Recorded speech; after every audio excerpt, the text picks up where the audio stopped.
ஏய் அங்க பாருடா, அப்பா சொன்ன வெளிச்சண்டா.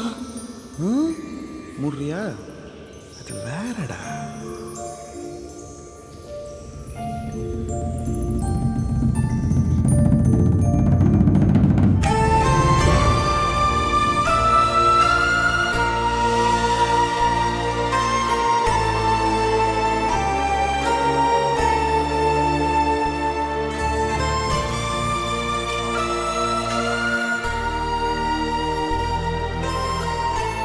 எத்தனையோ பேர் காதலிக்காமலே செத்து போயிருப்பாங்களா? பல பேர் காதலியாலேயே செத்து போயிருப்பாங்கல்ல.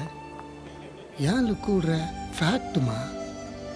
ஆனால் அந்த ஷாஜகான் பையன் அவன் ஆளை உயிருக்கு உயிராக காதலிச்சுட்டு போயிருக்கான்ல. இல்லடா, இவன் அவ உசுறு போனதுக்கு அப்புறமும் காதலிச்சிருக்கான்டா. ஓவர் ஃப்ளோ ஆஃப் த லவ்டா. 20,000 லேபரு 1000 யானையை யூஸ் பண்ணியிருக்கானுங்க. இதை கட்டி முடிக்கிறதுக்கு 12 வருஷம் ஆயிருக்குடா. எல்லாம் முடிஞ்ச உடனே வேலை செஞ்சவங்க விரலெல்லாம் வெட்டிட்டானான். பிளான் போட்டு கொடுத்தான் பார்த்தியா, அவன் கண்ணியும் நோண்டிட்டானான்.